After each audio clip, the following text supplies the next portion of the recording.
The greatest empire in known history had a problem. Our sensors had just detected a ghost. The chime at Monitor Station 12 began as a single, polite tone. Within 3 seconds, it had become a shriek that clawed at the mind. Senior Observer Xylan, who had spent the last 14 standard hours watching the emptiness of the frontier, nearly fell from her chair. Nothing happened at Station 12. It floated where the light of the Grand Astral Dominion ended and the great, swallowing dark began. For 2 decades, Xylan had cataloged cosmic dust and wandering rocks. Until this moment, her 4 hands danced across the console, trying to silence the noise. The screen showed an impossibility. A contact, moving at a velocity that defied every law in the Imperial Archive. "System verify," she commanded, her voice thin. The AI's calm reply chilled her, all sensors operational. No error detected. The contact wasn't just fast. It was a void in the data. Every ship leaves a mark. Engine heat, particle wake, communication noise. This thing was a silhouette cut from reality itself. It emitted nothing. It reflected nothing. It simply was, moving at 0.96 light speed on a beeline for the Dominion's core systems. The Dominion's proud battle fleets could manage 0.5 on their best day. Xylan's hails were met with a silence deeper than space. Her call to high command was answered by a junior officer dripping with boredom. "Observer, run a diagnostic. Ghost contact are common out there." She had. Twice, when she sent the data packet. The officer's amusement vanished. 10 minutes later, a new face, hardened and grim, filled her screen. Fleet Commander Forlack. Station 12. 2 other outposts now confirm your reading. Something is coming. 3 hours later, the image of Grand Admiral Tyrus, a being whose scales bore the scars of countless victories, addressed every station in the network. An unidentified object penetrates our territory. It does not speak. It does not deviate. The 4th Legion mobilizes to intercept. On Xylan's screen, a swarm of new icons, warships, bloomed like angry stars. The ghost ship would reach the heart of the Dominion in 14 cycles. For the first time in millennia, something approached the throne world without fear and without asking. In the Celestial Spire, Chancellor Morden faced a council in chaos. Was it probe? A weapon? Destroy it, one general demanded. Morden silenced them. What do we know? The head of intelligence was grim. It travels at near sea. It is invisible to our profiles, and its course is perfectly straight. It knows its destination. The room felt cold. Fleet Commander Forlack advocated for a wall of fire. Ambassador Kale, the Empire's chief diplomat, urged caution. What if this is a first contact? We must not shoot first from fear. Chancellor Morden gave the order. Intercept. But weapons hold. We will see what it wants. The intercept point swarmed with over 800 warships. Ambassador Kale stood on the bridge of the dreadnought Sovereign, his team of linguists and cultural experts ready. They were prepared for anything, except being utterly ignored. The vessel dropped from FTL. It was sleek, obsidian, and small, perhaps a courier's size. But its presence felt dense, heavy with withheld power. Kale opened every channel, offered greetings in 10,000 languages, promises of peace. The silence from the dark ship was absolute. It continued its unwavering path, slipping through the fleet formation as if through mist. At Forlack's urging, they fired a warning shot, a brilliant land of energy that passed harmlessly ahead. No reaction. Then it crossed into the automated defense grid. Ancient satellites awoke and fired. The kinetic slugs vanished inches from the hull. Then the satellites themselves disassembled, piece by gentle piece, into floating scrap. No beams, no explosions. Just silent, perfect deconstruction. How? Forlack whispered. Dr. Silas, a xenoarchaeologist on a science ship, come in, her voice tinged with awe. Its energy signature, it's not a warship. It reads like a transport, a civilian transport. They weren't exploring. They were coming home. The dark ship angled toward a destination.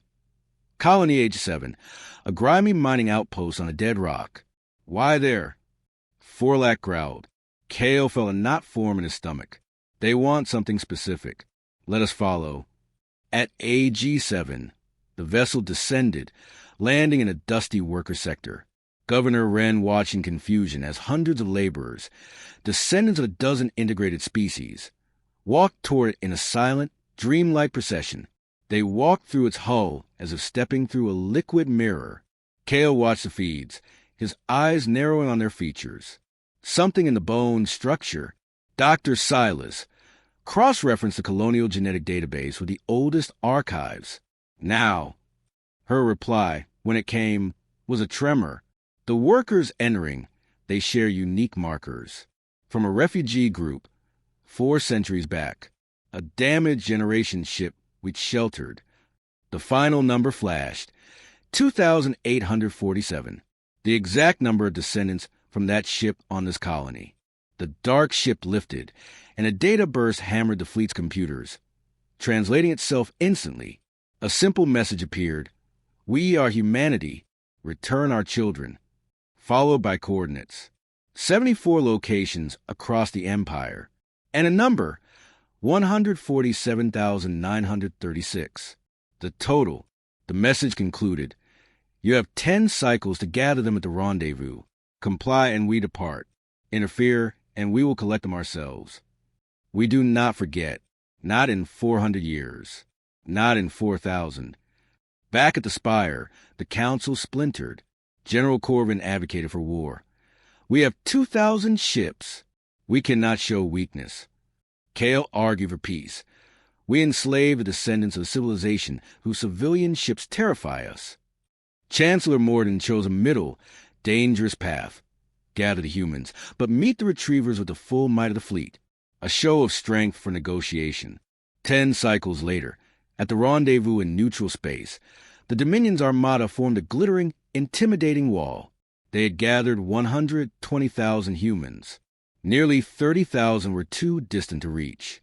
4 human vessels arrived. Just 4. From the lead ship, a face appeared on every screen. Captain Eslav Vance. You have some of our people. Transfer them. Admiral Forlack, surrounded by his thousands of warships, tried to dictate terms. Vance's smile held no warmth. Admiral, we transcended the need for warships before your species discovered writing. The transfer. Now. The order was given. Shuttles began their slow dance. When the last shuttle docked, Vance spoke again. You are missing 28,107 of our people. Forlack explained they were scattered, unreachable. We know where they are, Vance said. The 4 ships then diverged, shooting toward different jump points at impossible speeds.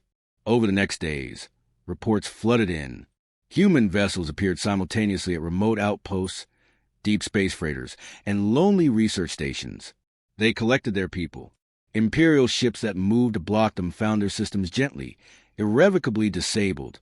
There was no battle. There was no need. A final meeting was held on a neutral platform. Vance met with Kale Forlack and Dr. Silas. Your people have been watched, always, she stated. That generation ship was an explorer from an age when we walked this galaxy. We left, grew, and changed, but we always protect our own. She slid a data crystal forward. This contains safe passage routes through this galactic quadrant, hazards to avoid. A gift. Forlack was stunned. Why give us this? Because once we were where you stand, Vance said, convinced of our supremacy. The universe is vaster and more humbling than you know. Be wiser than we were. She departed. The human fleet vanished, not with engines, but like a thought dismissed. Before the High Council, Chancellor Morden faced the raging factions. He held up the data crystal. For 10,000 years, we believed we were the pinnacle. We were wrong. They could have erased our fleets. They chose to give us a map. The lesson is not about their power. It is about our choice. Do we learn humility, or do we march blindly into the dark? The galaxy had just become infinitely larger, and the Dominion infinitely smaller. And perhaps, for the first time, it had a chance to grow up. If you enjoyed this journey into a universe where the past always returns, show your support. Give this video a like and subscribe to Winds of Thought for more tales that reshape reality.